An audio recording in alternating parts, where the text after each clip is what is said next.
태국에 가면요, 공항에서부터 하나의 큰 상징물 하나를 접하게 됩니다. 바로 가루다라고 하는 상징 조형물인데요. 이 가루다는 인도의 신화에 등장하는 신성한 새의 형상을 하고 있습니다.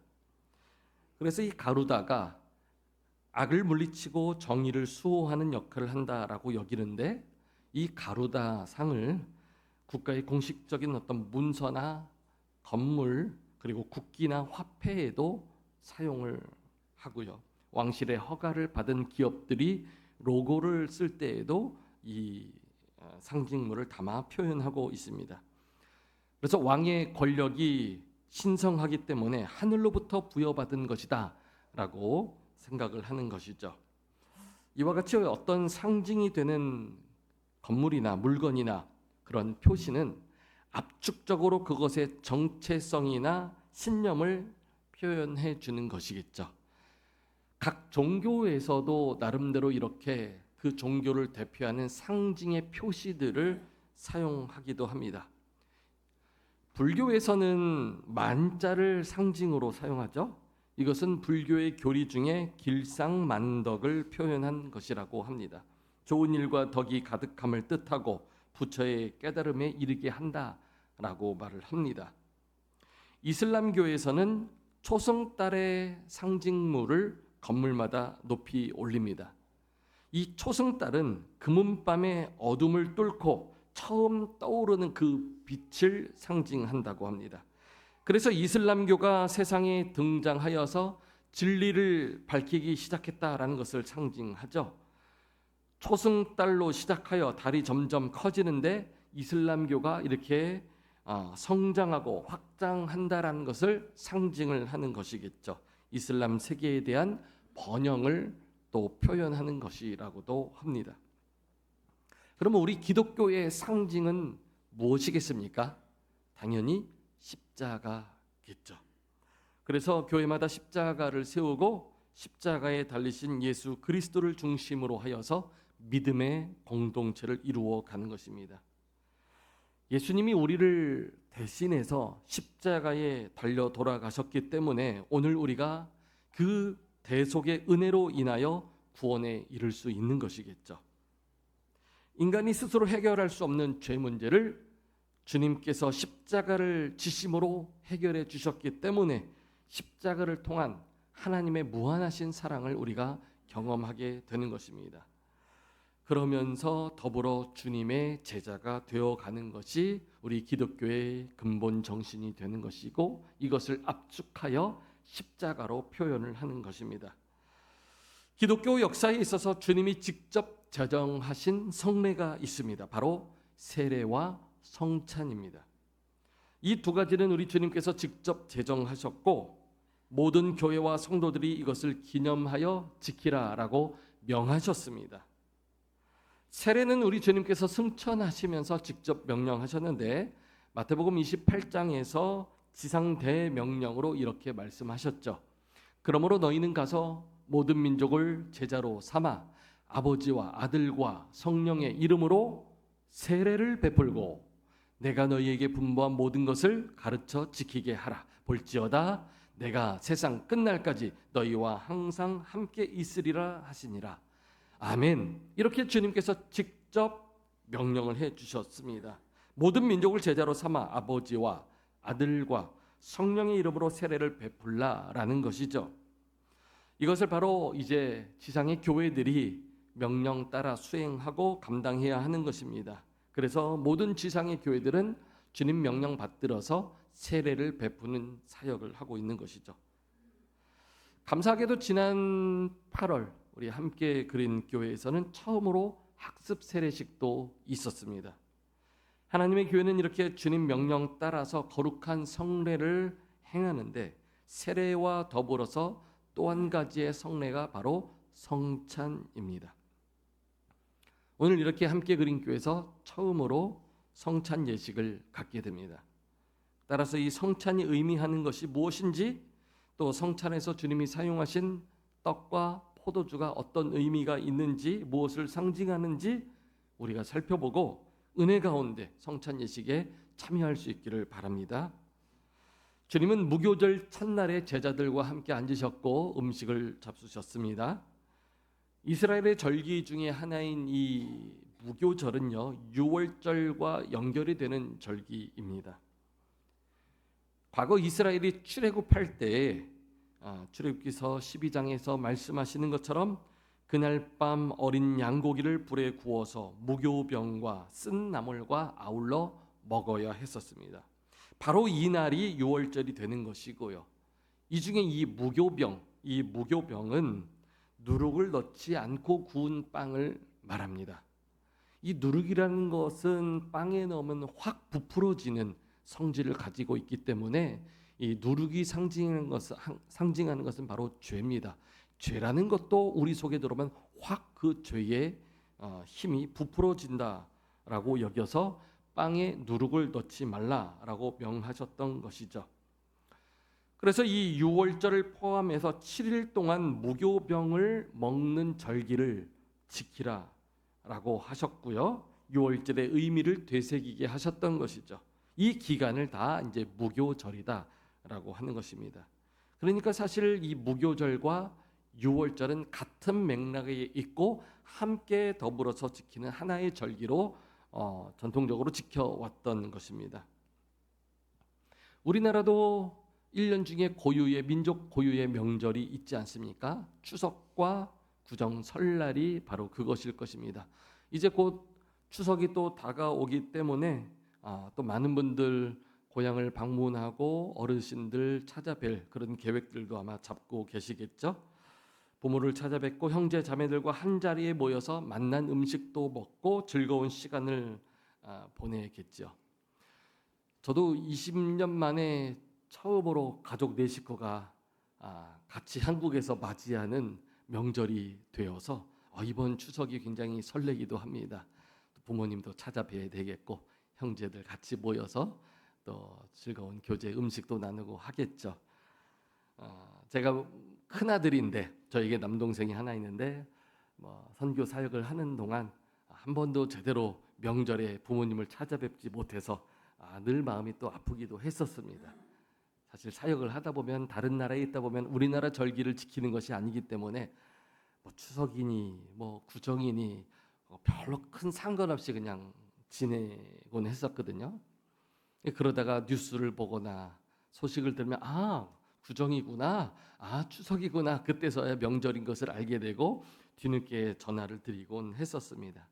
이렇게 직접 4식구가 뭉쳐서 절기를 같이 드린다고 하니까 마음이 설레기도 하고 참 기쁘기도 합니다. 우리 기독교에 있어서도 이와 같은 절기들이 있죠. 1년 중에 우리가 지키는 절기는 성탄절, 부활절, 추수감사절 이렇게 3개의 큰 절기를 지킵니다. 유월절은 바로 부활절과 연결이 되죠.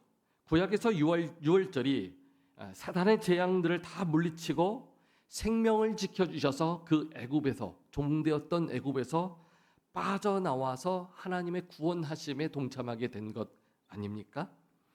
신약에서도 예수님은 이 유월절에 십자가에 달리셨습니다.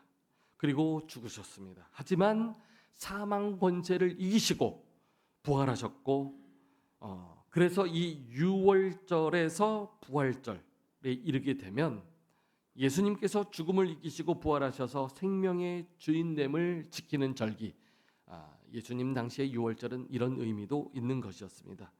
자, 이렇게 이스라엘 전통적으로 지켜왔던 이 유월절이 이르게 되었는데 날이 저물 때에 주님이 제자들과 함께 음식을 먹기 위해 자리에 앉으셨다라고 성경이 말을 하고 있습니다.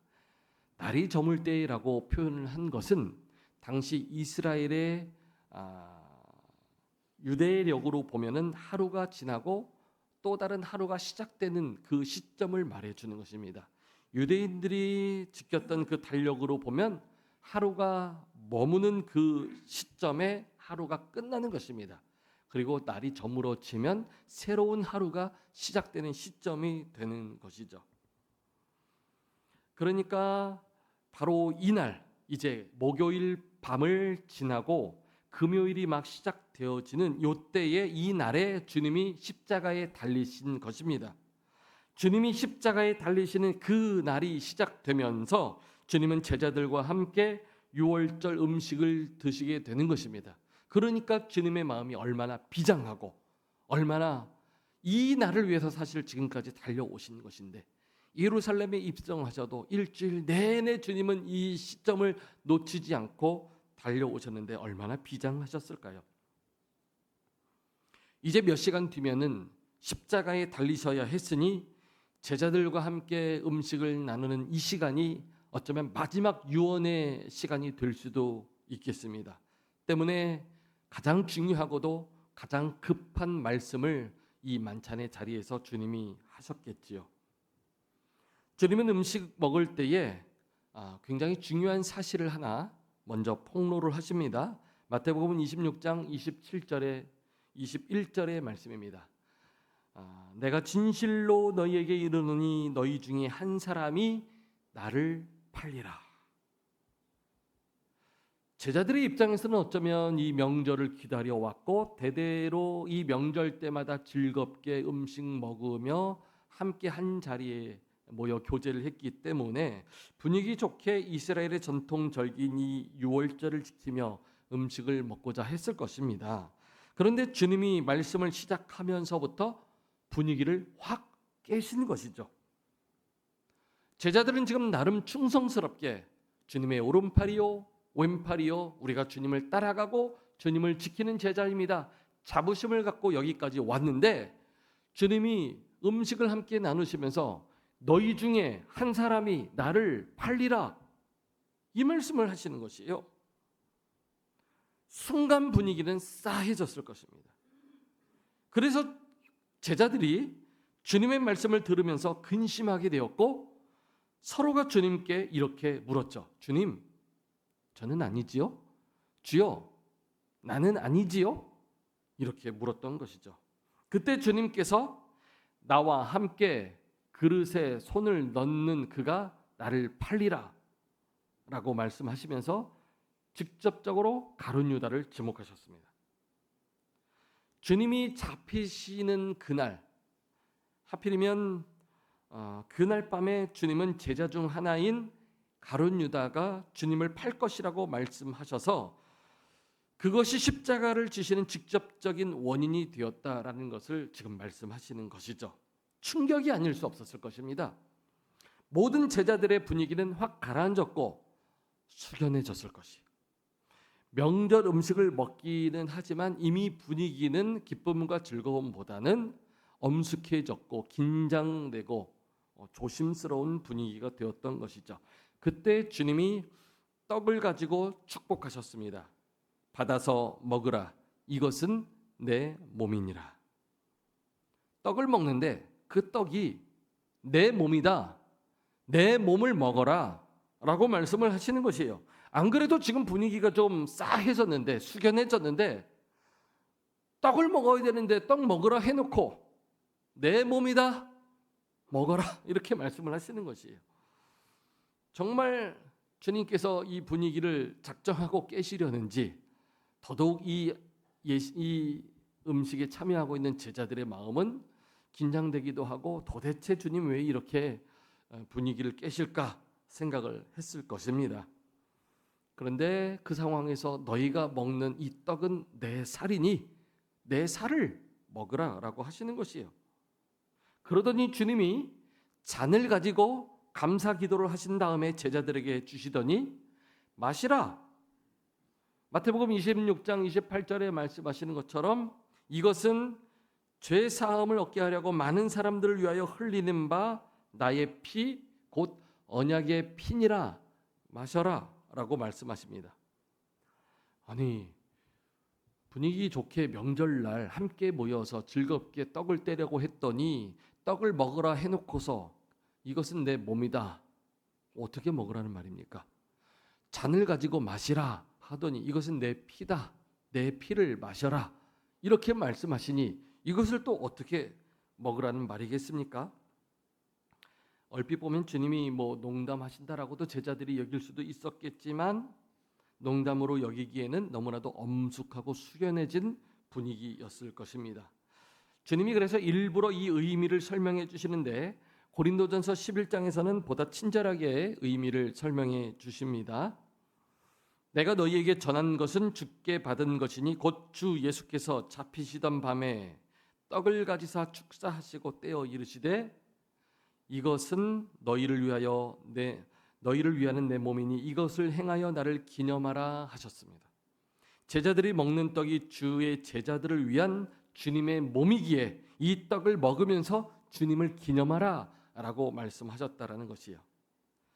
안 그래도 주님이 일주일 전부터 예루살렘에 입성하시더니 따라다니던 제자들은 줄기차게 주님이 이상한 말씀, 비유의 말씀, 생각하게 하는 말씀을 하시는데 자꾸 십자가에 달리실 것에 대해서 이야기하셨고 주님이 이제 곧 떠날 것이다 라는 이야기들을 해오셨는데 바로 그때가 지금이구나 라는 것을 이제 제자들이 눈치채게 되었던 것이죠.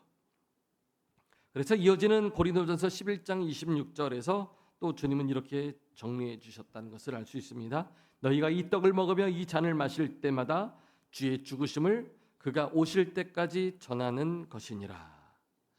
매번 유월절을 지킬 때마다 떡과 잔을 대하게 될 터인데 그때마다 주님의 죽으심을 기억하고 주님 다시 오실 때까지 이것을 전하여 지키라라고 말씀하신 것이죠. 다시 오늘 본문의 마태복음 26장 보면은 주님이 말씀하시기를 지금 너희가 마시는 잔은 많은 사람들의 죄를 사하기 위해서 흘리는 주님의 언약의 피다라고 말씀해 주셨습니다.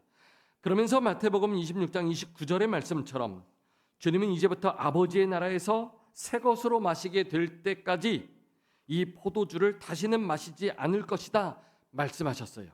그러니까 지금 이 밤에 제자들과 함께 성찬 예식을 거행하시는데 육신의 주님께는 마지막이 될 성찬식이다 라고 말씀을 하시는 것이죠.